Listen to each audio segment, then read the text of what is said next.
Um, Today we're trying to cater to two different audiences, both the hardcore Sephardic genealogical audience, and also to those people who are researching a Sephardic or presumed Sephardic ancestor. And don't really know much about the subject. And also we're hoping that librarians from Jewish genealogical societies will join us and be encouraged to increase the size of their Sephardic book collection. So where to begin? And my personal sort of cheat, as it were, is Alexander Bider's book, A Dictionary of Jewish Surnames from Italy, France, and the Portuguese communities. Portuguese, obviously, meaning the Western Sephardic diaspora. I think this is a very quick way if one has run out of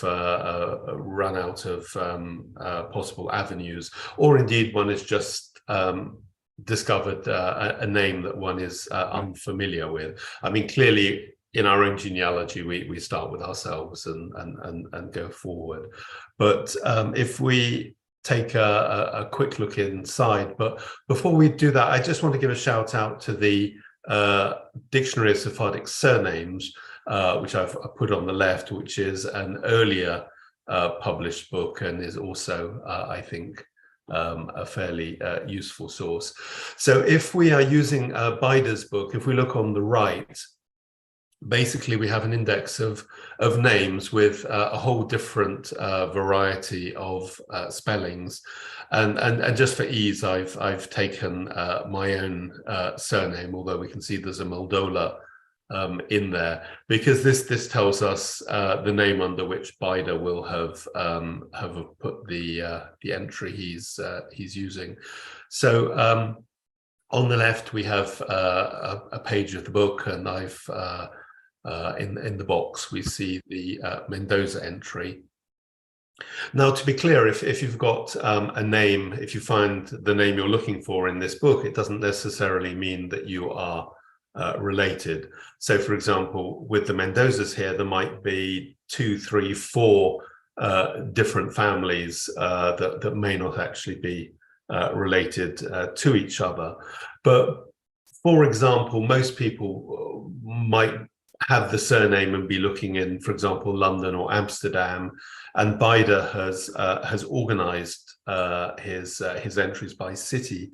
So if we go down to the fourth line on Mendoza, we see London, and then he gives a variety of names and spellings over the years. But what's useful, if you go to the end of the London section where it says 1882, and then he opens his brackets, he gives the sources from which he's derived these, and these are 2 books by Barnett and 1 by Whitehill, which I just happen to know are the Bevis Marks records, which we can discuss a bit later.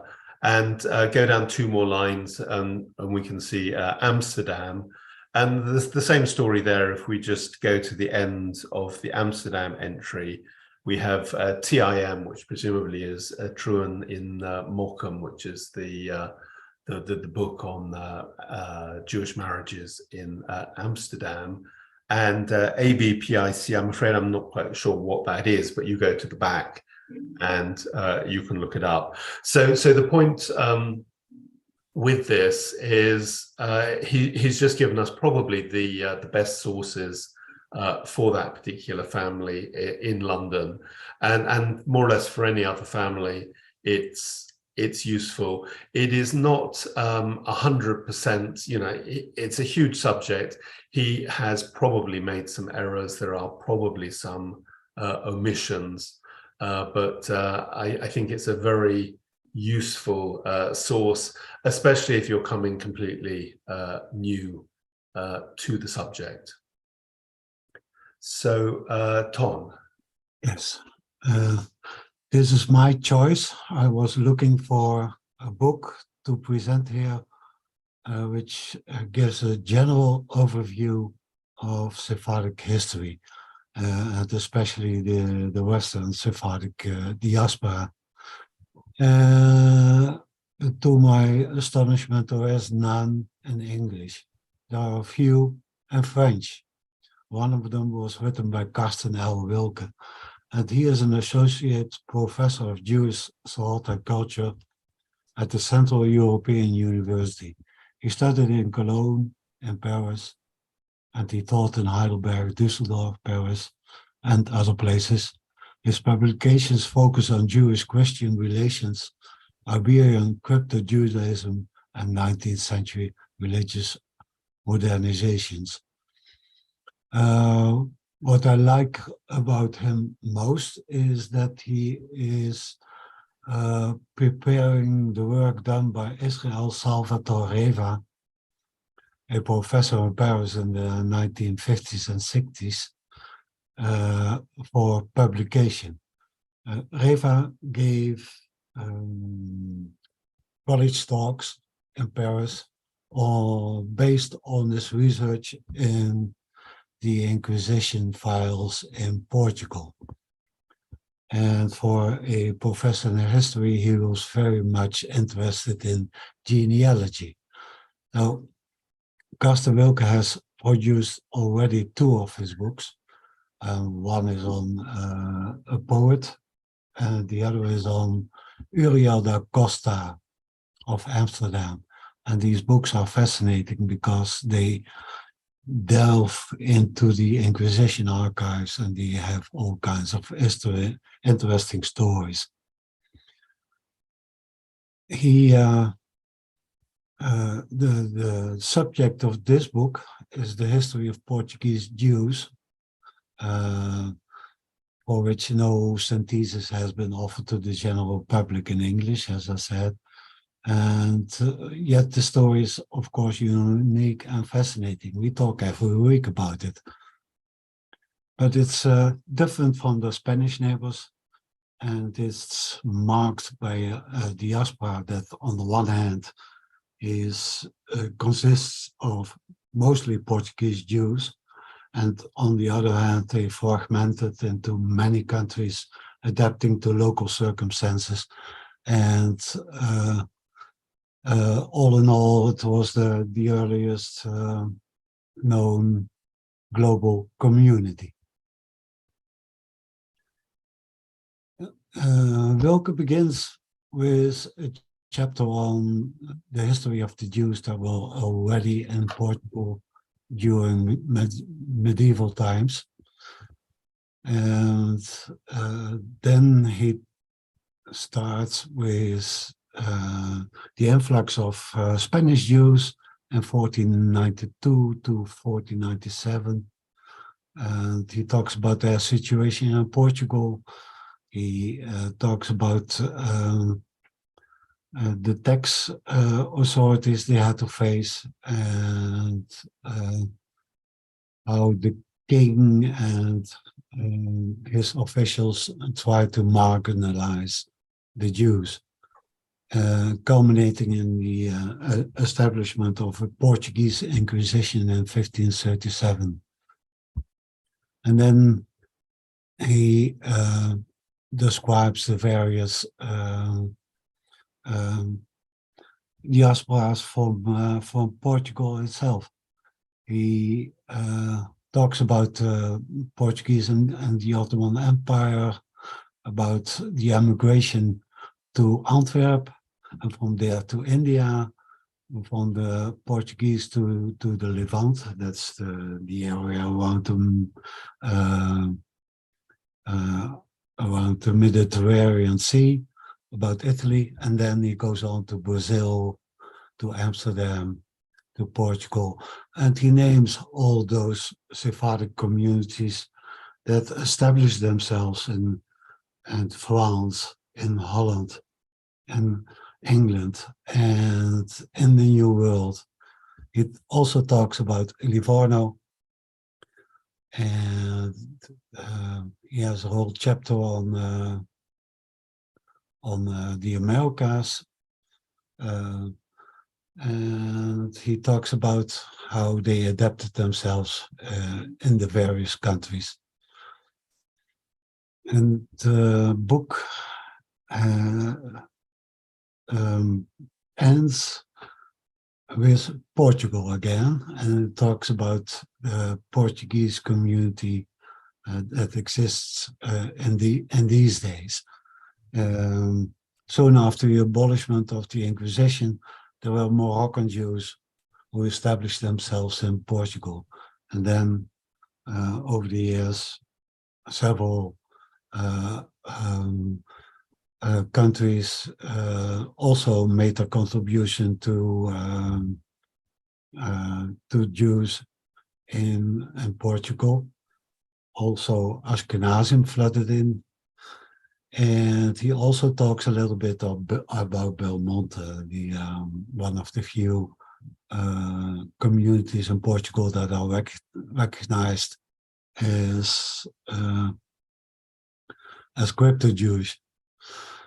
The brevity of the book is its strong point. In 250 pages, you have an overview of the Western Sephardic diaspora emanating from Portugal.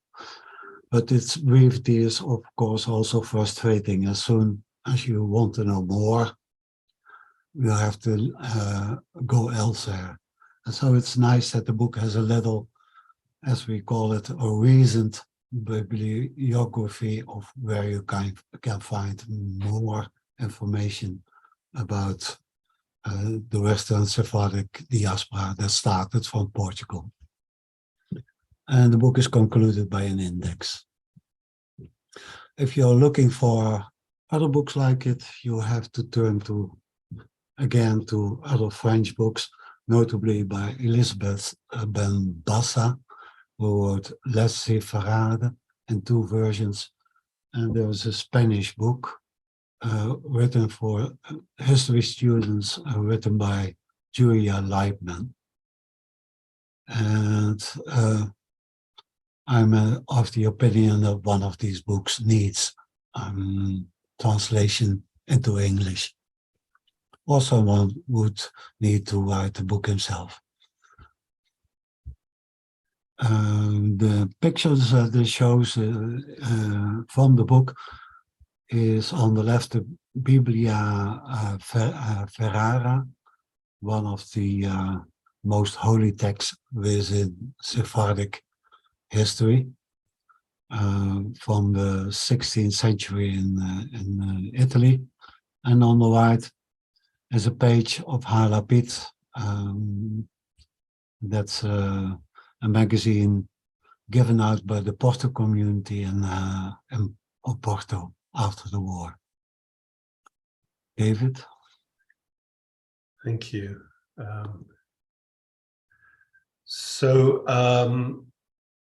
This, I think, is the most, to my mind, the most interesting book we never talk about, and forgive my terrible Spanish accent, Guía de los Archivos de la Iglesias en España, by Marty Bonnet.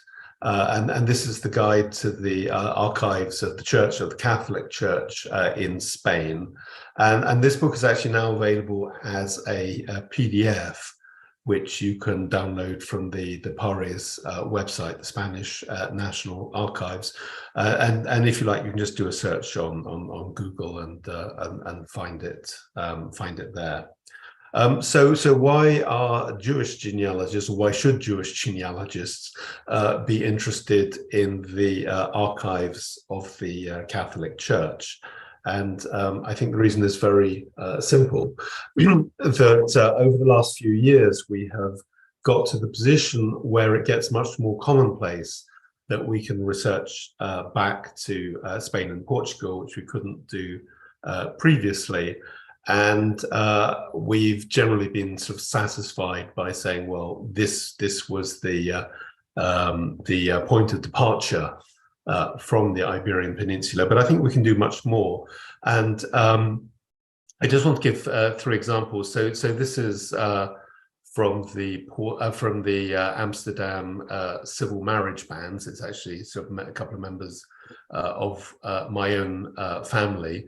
But we see reported that a Moses de Mendoza was born in Seville about 1689, and he is marrying his cousin Sara de Castro, who was born in Valladolid the year earlier. Now, presumably not under those given names, but very likely under the surnames, or at least, you know, one of the family surnames. Here is the brochure or document from the 1721 Seville auto de fe.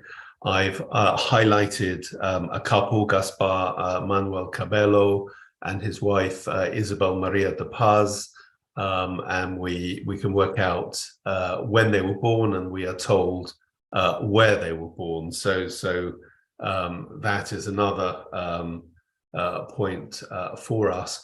And I'm afraid I was in a bit of a hurry, but in Inquisition processos, in the sort of larger Inquisition file on an individual prisoner, normally immediately after the genealogy section, it goes into the religious beliefs and religious education, or rather religious education and background, Catholic religious education and background of the prisoner. So here we're looking at the Cristão Baptizado, so the Christian baptism of Miguel de Mendonça Valladolid, and you know, he's saying that he was baptized in Valladolid, but here he's saying he doesn't know the name of the church. But again, with Miguel, we know, or we are told, where he was born, and from the Inquisition processo we can work out a year, which is to say that we should be able to, if there are existing Catholic church documents, to find these individuals within these church documents. And the various archives of the Catholic Church are fairly idiosyncratic, to say the least. And so what this book has done is it is organized by diocese. So this is the archives of the cathedral at Jaén, which is in Andalusia, so inland from Malaga. And it is most importantly telling us when the archive is open, because it's quite strange hours. It's like from 4 o'clock to 7 o'clock of an evening, 4 days a week, but not in August. So, you know, if you're planning a research visit, it's quite possible you would have arrived on the wrong day or the wrong time. It also gives us an address, a name of somebody, and a telephone number, as well as a bibliography, which is very useful. But if you look at the image on the left, this is just listing all the parishes in the diocese. Now, some will be in the city of Jaén, others will be in towns. Maybe the town will have a few parishes, and a village might have one. I've highlighted some of them.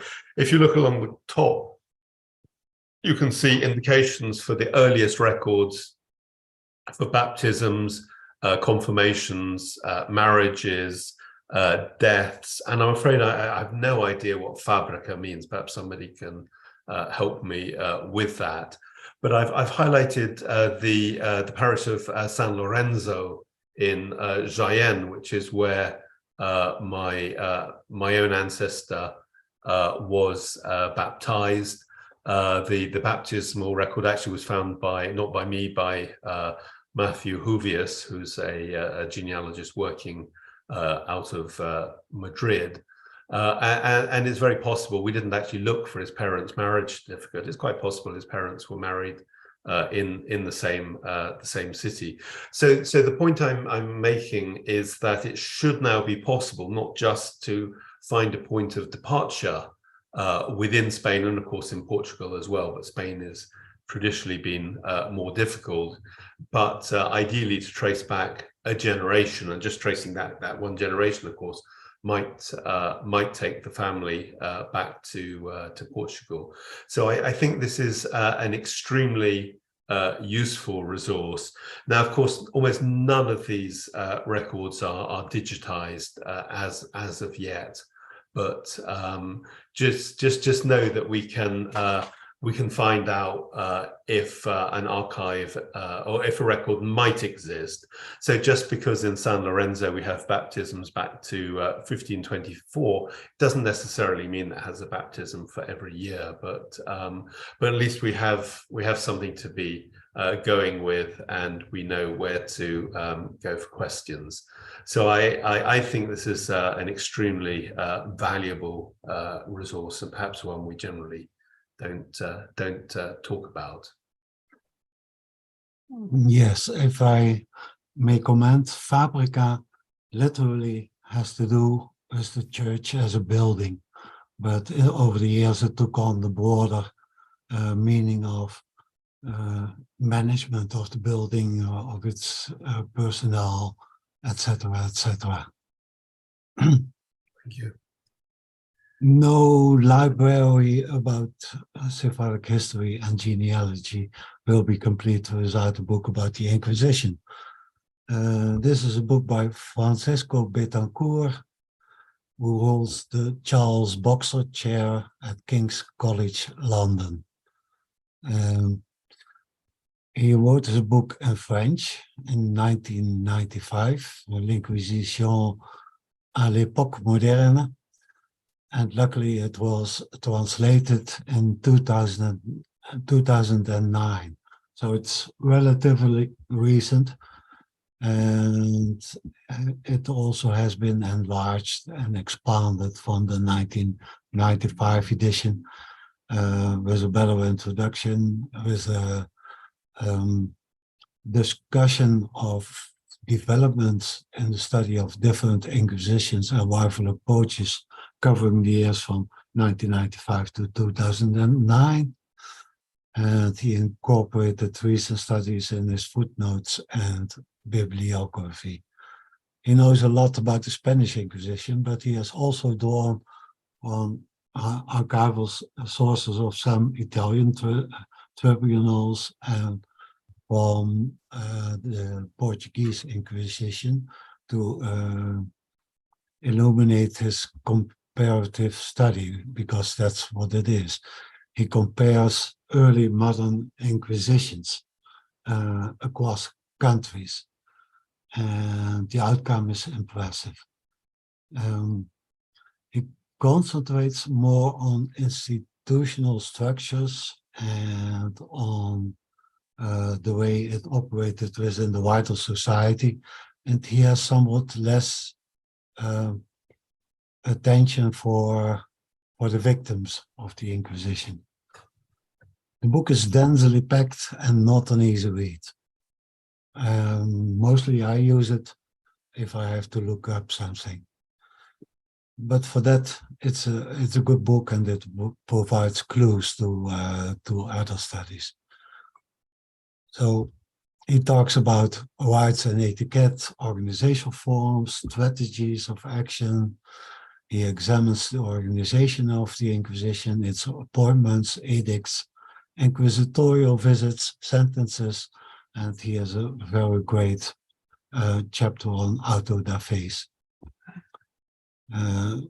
That chapter has many fascinating details of their complex organization within Iberia. Among the difference between the Inquisitions, Betancourt notes, is that Iberian inquisitors tended to be lawyers, while the ones in Italy were mostly theologians. And Iberian ones were more connected to the top level in court and state politics and in church politics. And in Portugal, if you had a connection to the Inquisition that was not as a victim, then it facilitated social promotion. Purity of blood was more concentrated in Spain, than in Portugal, where it came later and was less imported than in Spain. And it was not a factor in Italy. In fact, the Italian Inquisition was, well, comparatively lenient towards Jews, for example, in Venice. If you want to read an equally good book, there is one from Henry Kamen, but he concentrates on the Spanish Inquisition, so I skipped that. And if you want to buy the book, make sure that you have the latest edition, because he went through four editions, and each expounded upon the last one. So the images I chose for this talk, which to me were very illuminating, was the one on the left, tables about the sort of clients, between brackets, the Inquisitions in Aragon and in Castilla had. And surprising to me was that Jews were but a minority involved in the Spanish Inquisitions. 3.8% here in Aragon and 18.4% in Castilla. And the rest are Lutherans, bigamists, thieves, persons who proposed heretical theses within the church. To the right is a very short table illuminating the work of the Portuguese Inquisition. And here there's no mention of Jews, and the number of Jews prosecuted in Portugal was much higher than in Spain. And of course, this has to do with Spain getting rid of most of its Jews in 1492, and also to Portugal, where they were not permitted to go away and were not expelled like in Spain. But this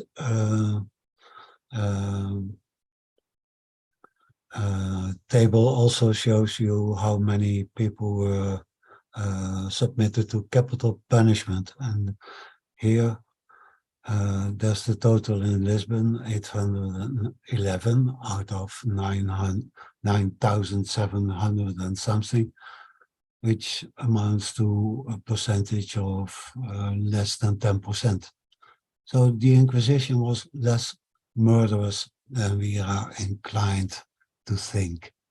And you can see some percentages in the second half of this table. So if you need a good reference book to the Inquisition that covers more Inquisitions in several countries, then this is the book I should turn to. François Pétancourt, and now I forgot the title. Global History of the Inquisition. David. Thank you. So this is such an obvious choice that we won't spend too long on it. But for those who don't regularly spend their time with Sephardic genealogy and have ancestry in England, the 6-volume Bevis Marks Records published by the Spanish and Portuguese Jews Congregation is the best resource, and this comprises one volume. Volume 1 is essentially an early history of the congregation, and the remaining volumes are essentially abstracts of ketubot, of marriage contracts, of birth, circumcision, and burial records. You can get copies of a number of these, new copies, as it were, of some of them, even though the earliest ones are published in the 1940s, from the S&P Sephardi community. Some are out of print. I think some of those that were listed as out of print, actually, when I was snooping around the synagogue a few years ago, I found literally a couple of hundred copies of books tucked away in a cupboard. So hopefully those are available and for sale. But I just give here an example from the earliest register of ketubot. I'm afraid the very earliest marriages are not available. It may be that through the Anasau Hebraica project we will discover at least some of those marriages. But I've highlighted a whole set of couples who are listed as Vindos de Portugal. So these are recent arrivals from Portugal who are getting remarried in London by the Jewish rite. And here on the left we see a page from the very largest volume, the burial register of the Novo Cemetery, of which a small fraction still survives, pictured on the right. And the advantage of these books essentially is it means that if you know your Anglo-Sephardic ancestry back to about 1900, literally in an afternoon, sitting in the library or sitting at home, you will be able to trace back probably to 1700, maybe even earlier. So a very obvious resource for those who are familiar with Sephardic genealogy, but hopefully useful to others too. And as I say, some copies are still available from the S&P Sephardi community. The next book we will discuss is Poverty and Welfare in Early Modern Amsterdam. And it's, I dare say, one of the best and one of the most important publication about the Portuguese Jews in Amsterdam. It's very detailed and it's also entertaining.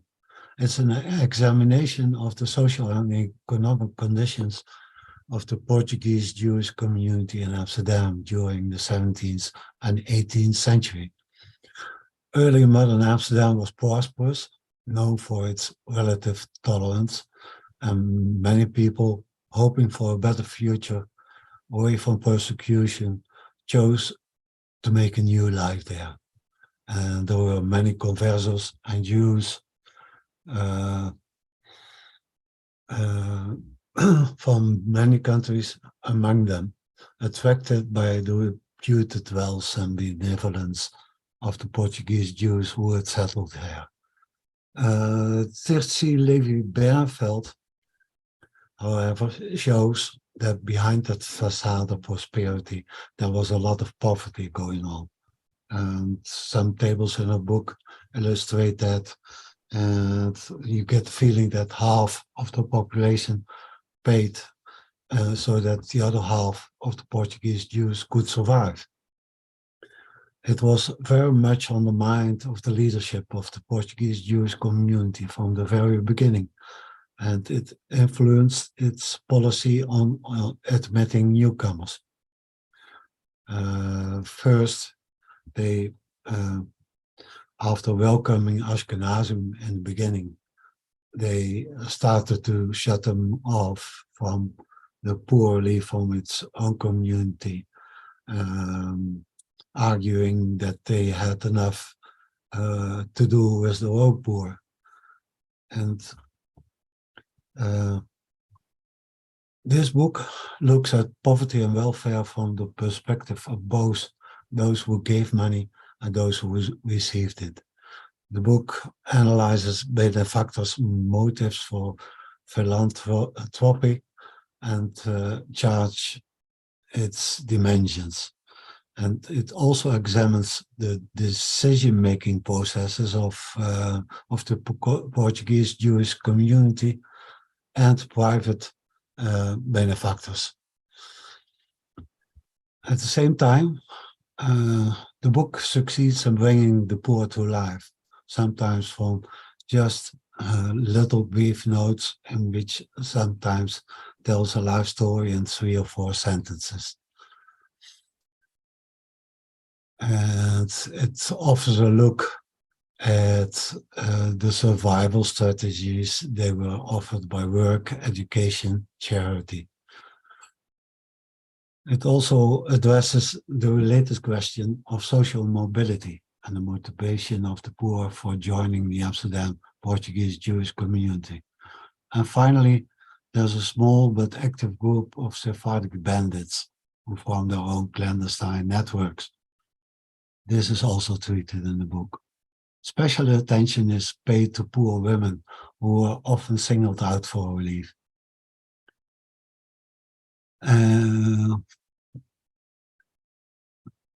It has an excellent index on names and places and subjects, which makes the book easily accessible for historians and genealogists.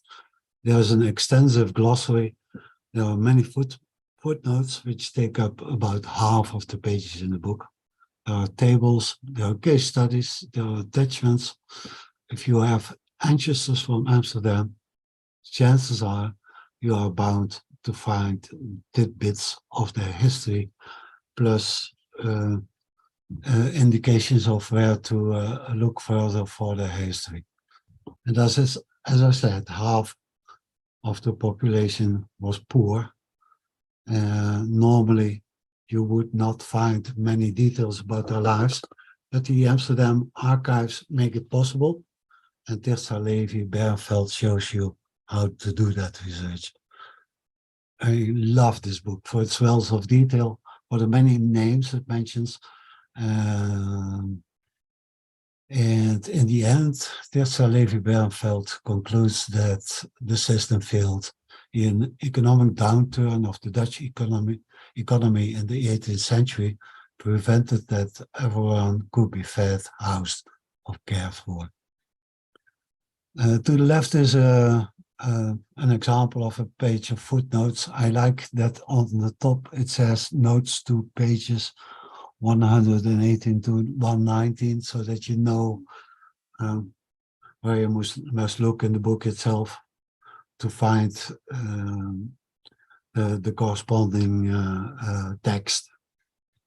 And each footnote illustrates a point of discussion in the text itself and gives many examples, for instance, of poor making use of the orphan society, or it details cases in which Portuguese Jews who did not earn much themselves cared for those who were even less well off or sick. And it tells about the women who made a living by making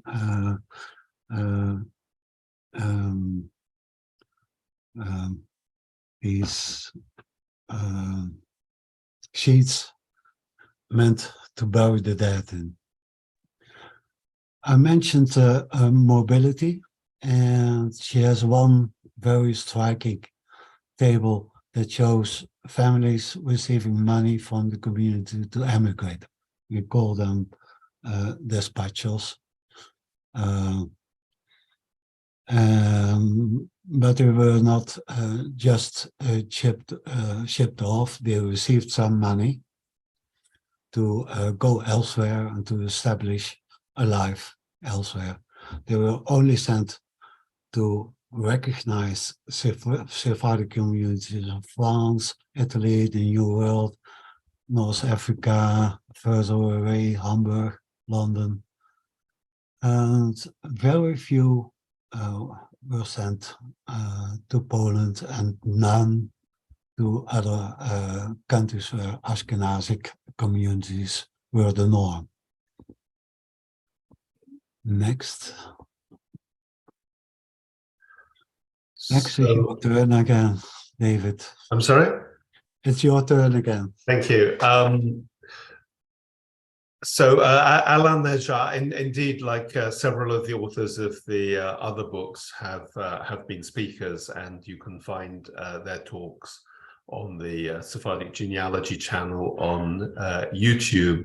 The Ketubot Registers of the Jewish Nation of Livorno is an incredibly beautiful 2-volume edition, which frankly you should just get as a coffee table book. Like a lot of the scholarship we are discussing today, this comes out of France.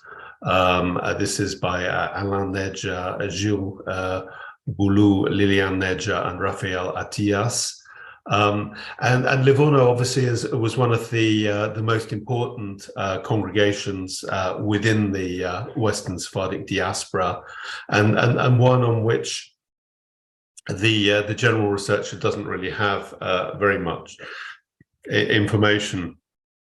And what the authors have done, if you are lucky, is you will have an entire section discussing a particular family. On the left, we have Sakuto, which tells us in French, of course, a little bit about in French, sorry, and in English translation on the right, tells us a little bit about the family and key members of the family. And elsewhere in the book, we can have family trees as well. So it's much more than just a listing of marriages.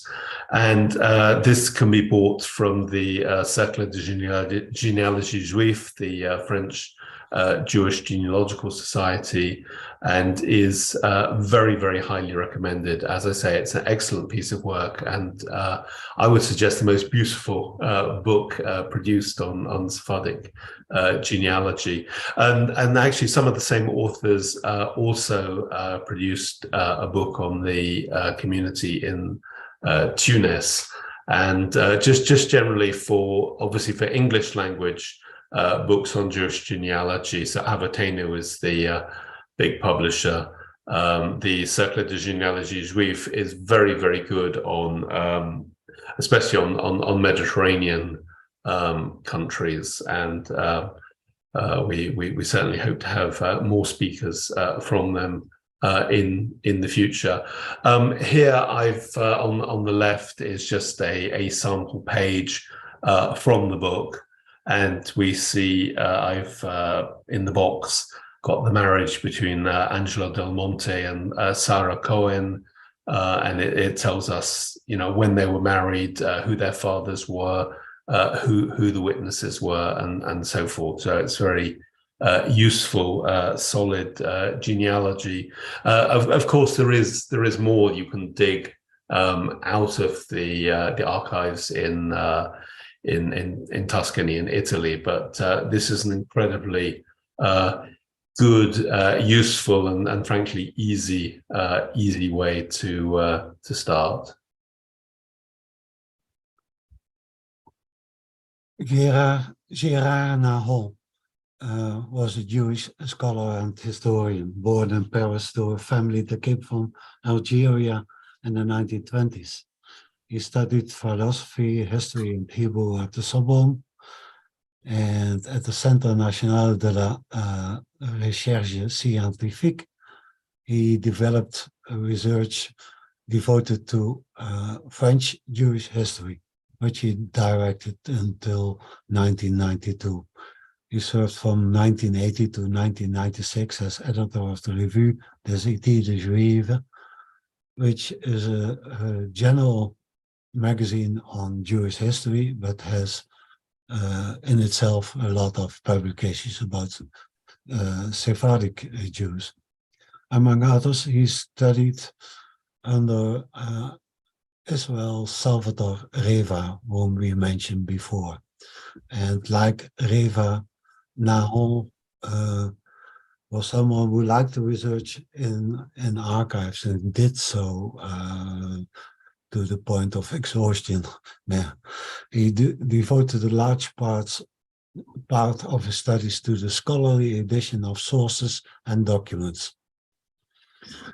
And the bulk of his work focuses on the Sephardi diaspora, particularly on the Portuguese nations of southwestern France, Bayonne, Bordeaux, as well as the lesser communities. Now you have research in Iberian countries into crypto Jews residing there, and there you have the Inquisition archives in Lisbon, Madrid, Mexico, elsewhere. And you have research in Amsterdam, London, and other places where you can explore the Jewish community archives of those towns. But to write history on French crypto Judaism, you can occasionally draw on Inquisition archives in Spain or the Amsterdam Community Archives, the London Community Archives. But otherwise, you are left with many dispersed documents and that you have to take much effort to find and to put together and to analyze them. And you have to go, for instance, to local courts, the notaries, parish churches, whatever there is available, and it's like finding a needle in a haystack. But Gérard Nahon did so, and he wrote this volume about Juif et Judaïsme à Bordeaux. It's a classic, it's comprehensive, about the Jewish community in Bordeaux from the Middle Ages to the present day. And he gives a detailed account of the community's social, economic, and religious experiences and how they interacted with the larger society, both in terms of participation with non-Jewish residents and participation in local politics and commerce. And of course, he also looks at the challenges of modern times, especially the Vichy regime. It's a clear and engaging book, and that makes it accessible to a wide range of readers, except that it is in French. So we must await the English translation to make it further available. It has maps, illustrations, photographs, and those enhance our understanding of the community. Alas, they are not all of high quality. And there is an index, which makes the book better accessible. To the left is one page, which shows one important source for the history of the Jews in Bordeaux, namely its minute book that starts in 1710 and contains until about 1790. In the middle is the synagogue from Bordeaux, its exterior and interior, and to the west is a page devoted to kosher wines. These are labels from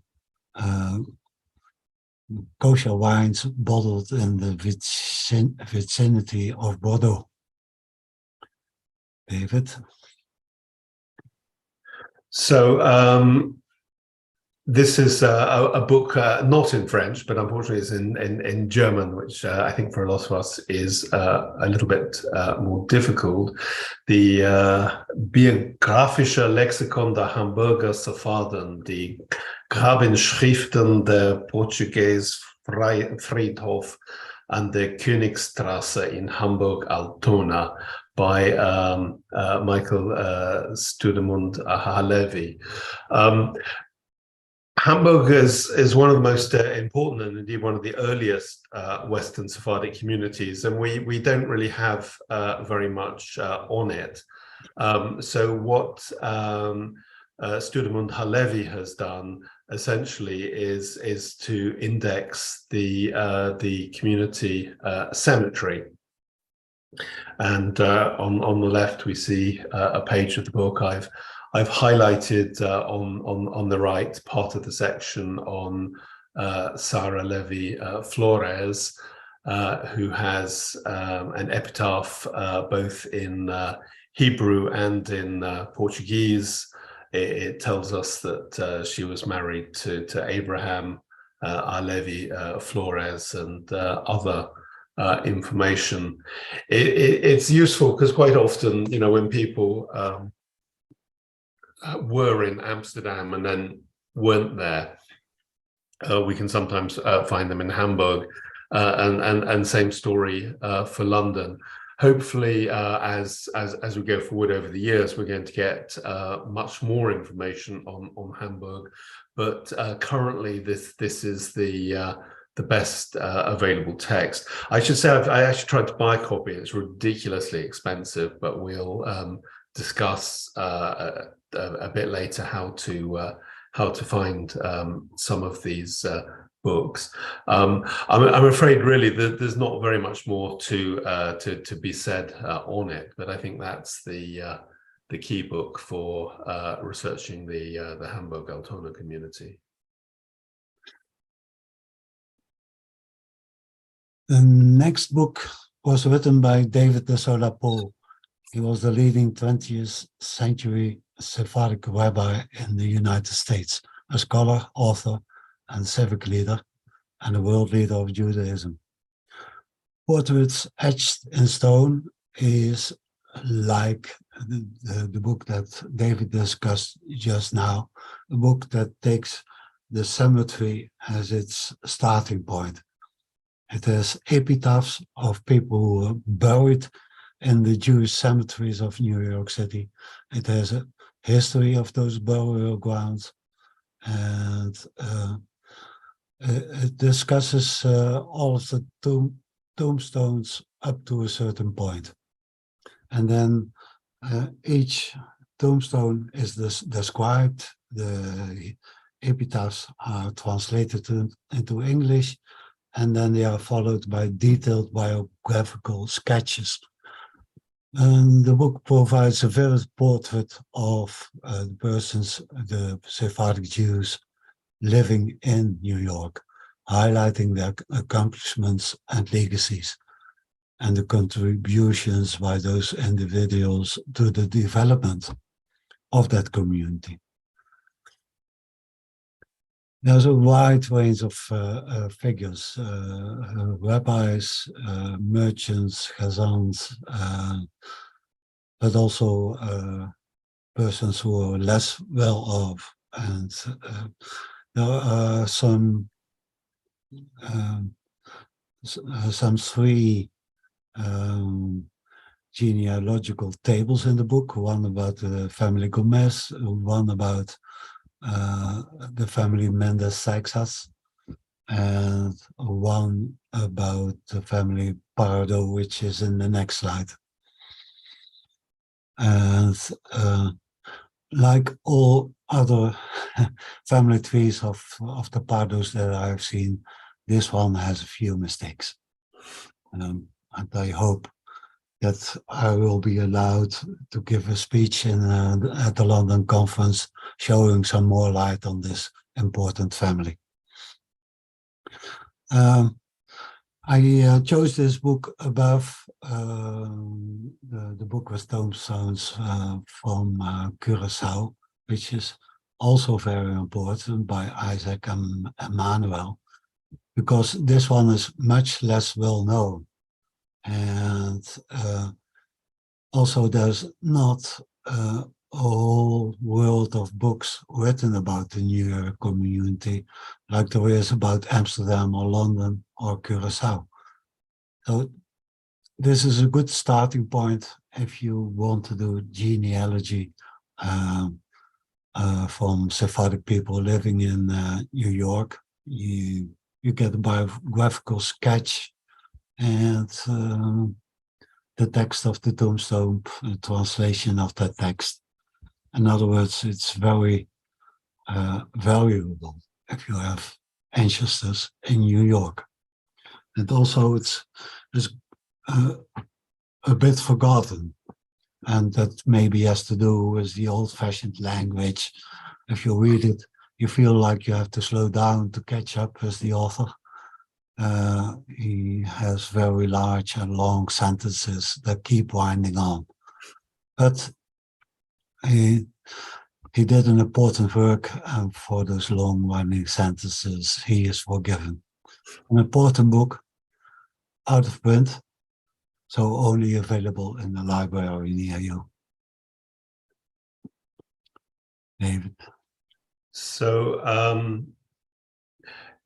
Jamaica is obviously a very important community, but we have a problem here that in 1881, an employee at a timber mill was upset with his boss, who happened also to be a Sephardic Jew, and decided that he would teach his boss a lesson by setting light to the timber mill. And unfortunately, though, much of the city of Kingston went up in flames with the mill, and this includes, of course, the historic records of the community. And so what to do about that?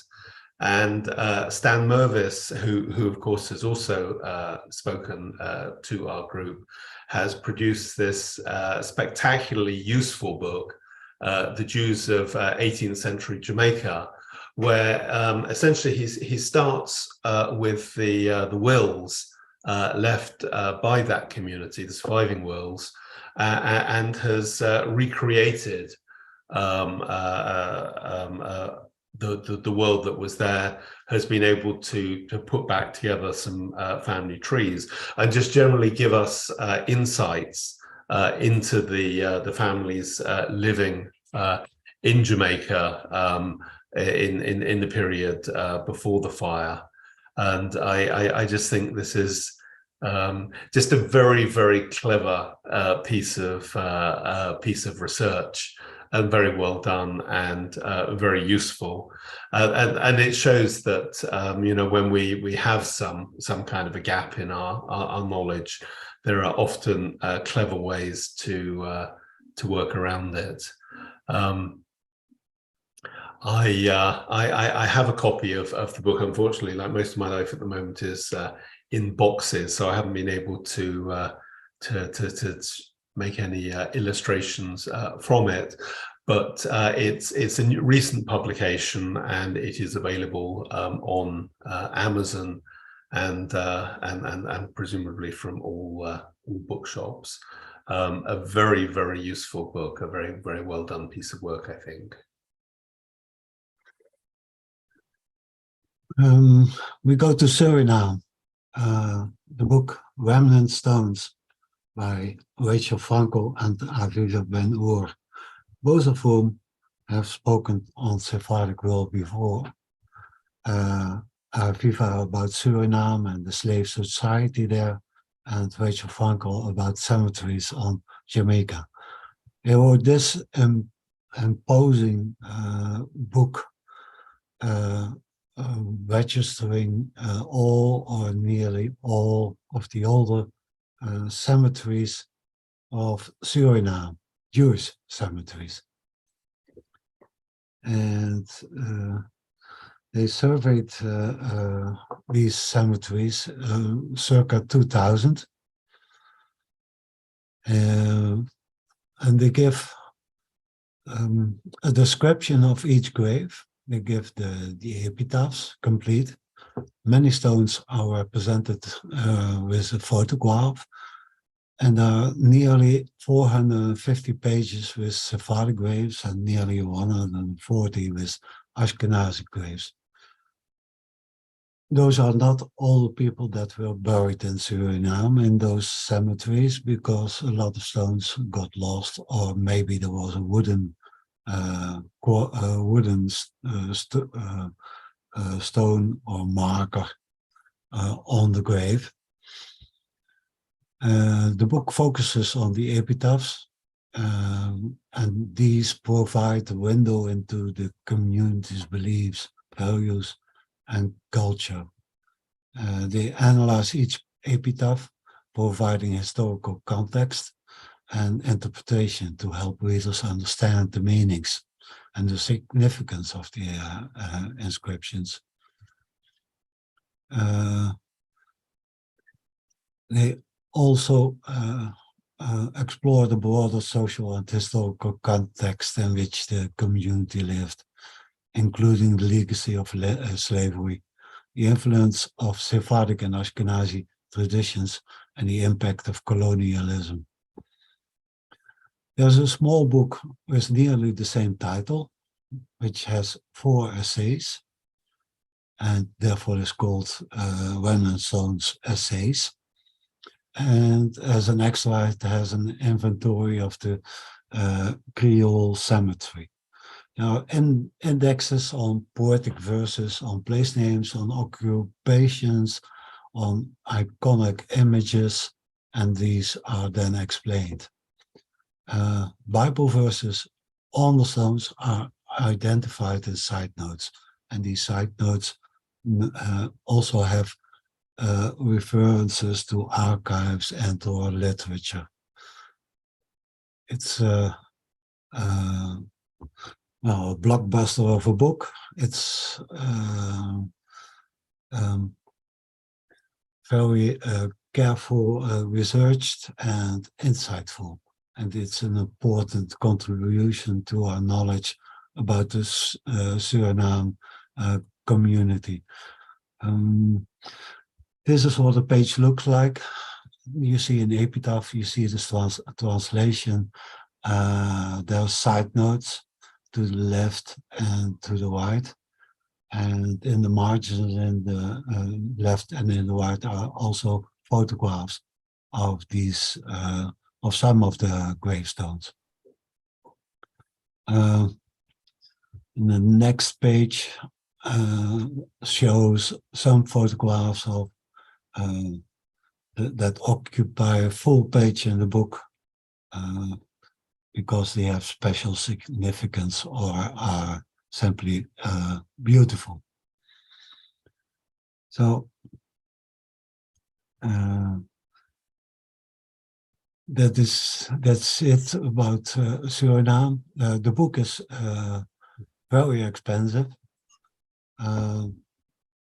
But if you are interested in Suriname, I can imagine that you may want to take a large chunk from your wallet and pay for it. It's worth every penny.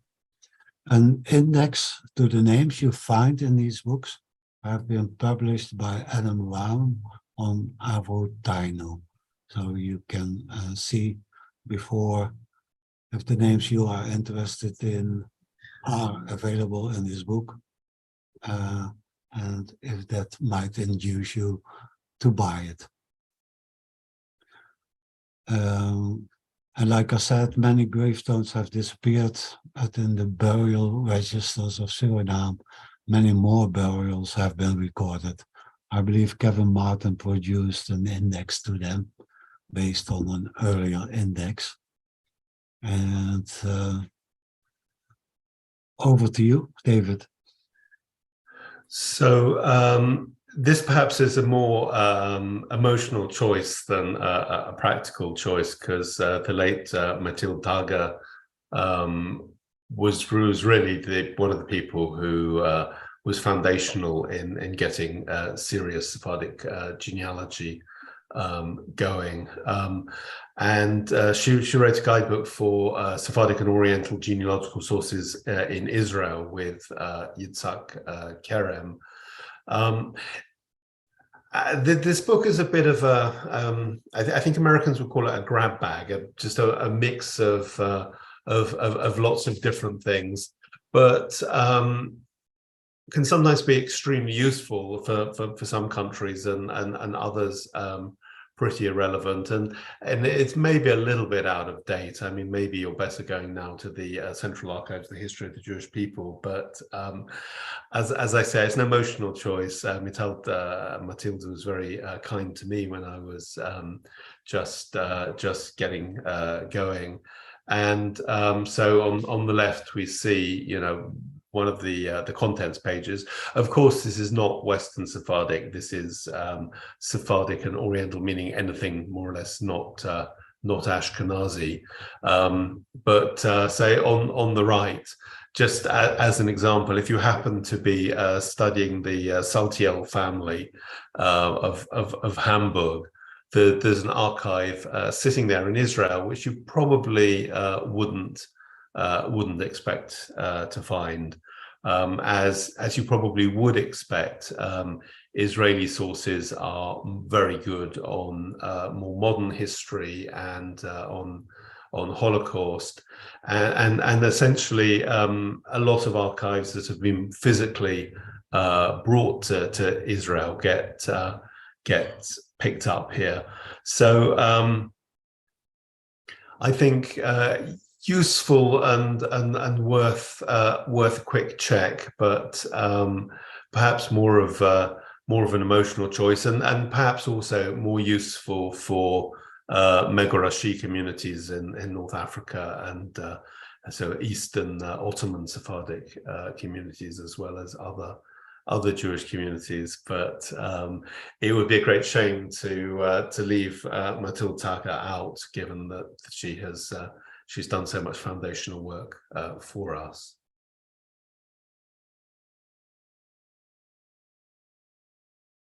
Ton, over to you. Yeah.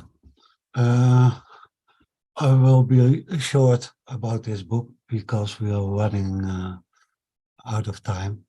The Jews in the Caribbean is a bundle of articles based on talks held at the conference on Jamaica. Its subject is the Jews in the Caribbean, but you have to take that very broad because Suriname is also involved. And it gives an overview of the state of the science, of the historical science of, say, 2010 when the book appeared. And there's a great diversity of articles that is difficult to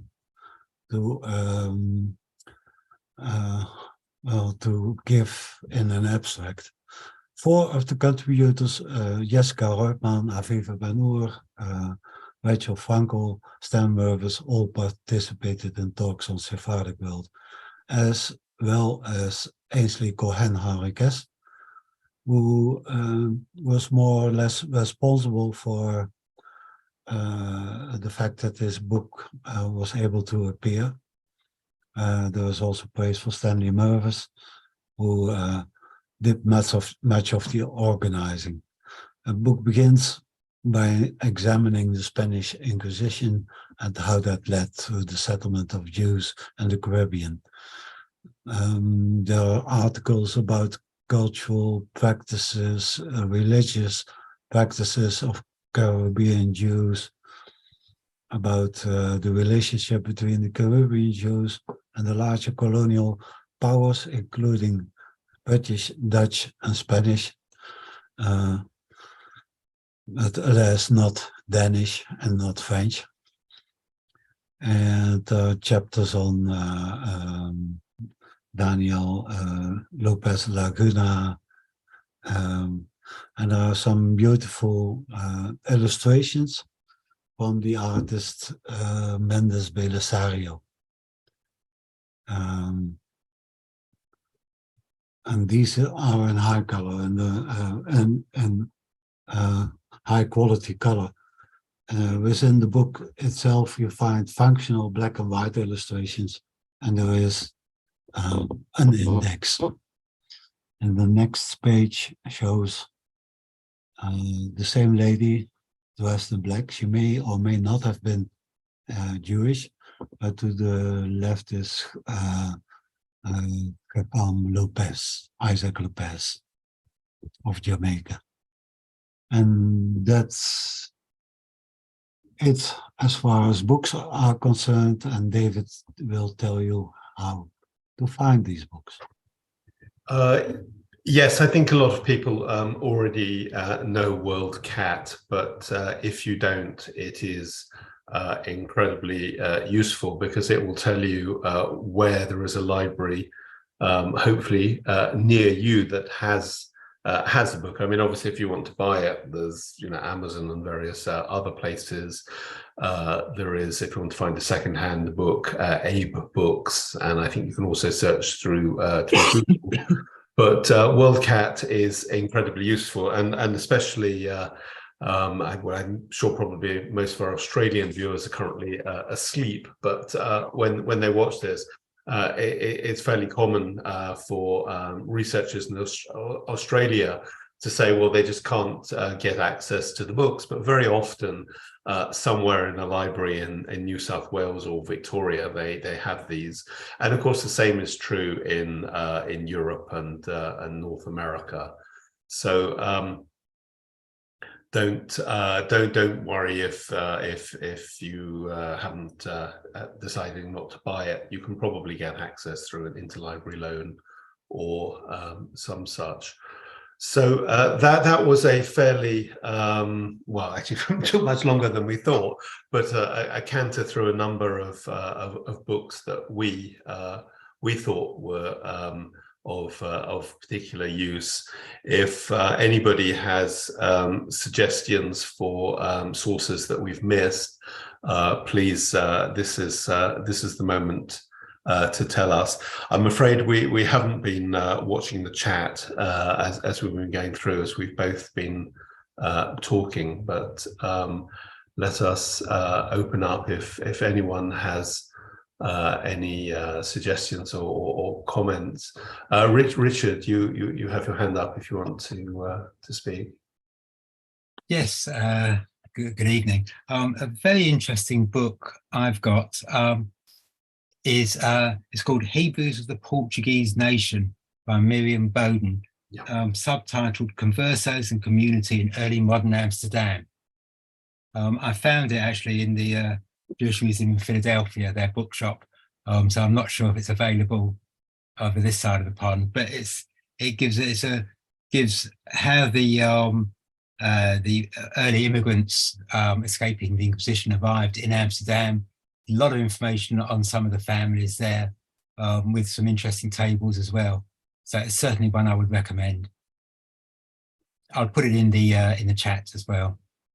Yeah, I think that's a good book. Yeah, the book crossed my mind, but we decided to spread our books geographically, and more than one book or one city was not allowed. Pete, you have got your hand up. Hi. On Livorno, is there anything on the burials and deaths? These are, I believe, online, but they have not been published anywhere. I believe Matteo Conti in Livorno is working on the birth, but I have no idea how far he has gone with that. So it's not published, but the originals are online.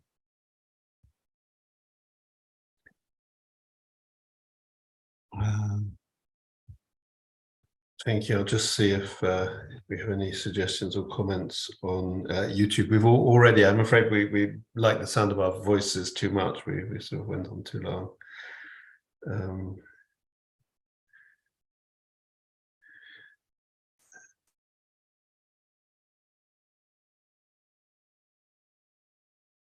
Yeah, Kevin posted a link to some of the gravestones on the Novo Cemetery in London.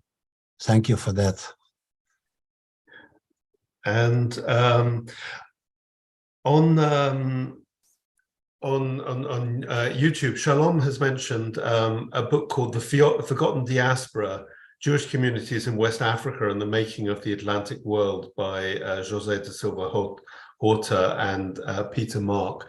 Funnily enough, literally a couple of weeks ago in synagogue, I was talking with an academic who knows those people, and we do hope to have one or both of them speak to us in the next few months. That's basically what this book is about. Is on the coast of what's now Senegal, the Petite Côte. There was for a period of time a Portuguese Jewish community that essentially was under the protection of the local Muslim ruler, and yeah, it's a good suggestion. It's not mainstream, but a very, very interesting subject. So thank you for that. Pete Glass, also in chat, recommends Farewell España, The World of the Sephardim Remembered by Howard Zachar. It looks like it's out of print now, but according to me, you must be able to find a second-hand copy anywhere on the net. I've seen it a lot. It's a good book, but it's also an older book, and as such, it misses a lot of modern history writing about the Sephardim.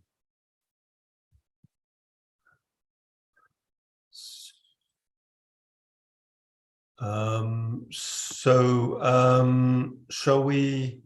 I'm afraid we talked for much longer than we should have done. Shall we close the meeting?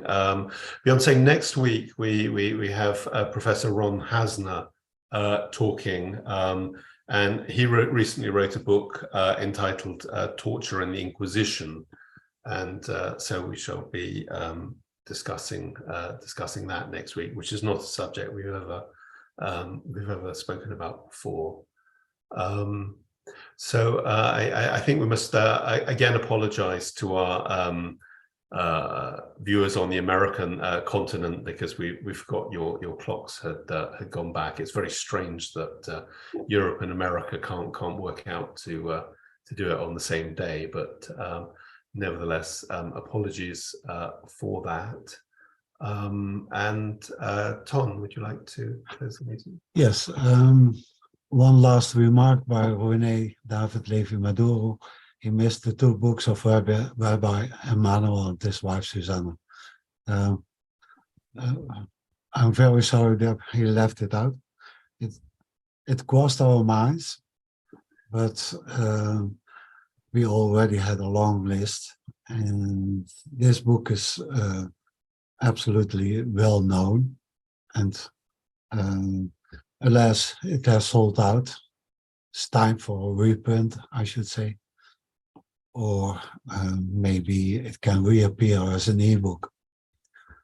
But it's a fascinating book based on research by Yossi Maduro, and it's very valuable for research on Curaçao and the other islands of the Netherlands there. As always, we thank our patrons who make all of this possible, and a lot of whom are here. And we thank our viewers on YouTube, and we hope to see you all next week.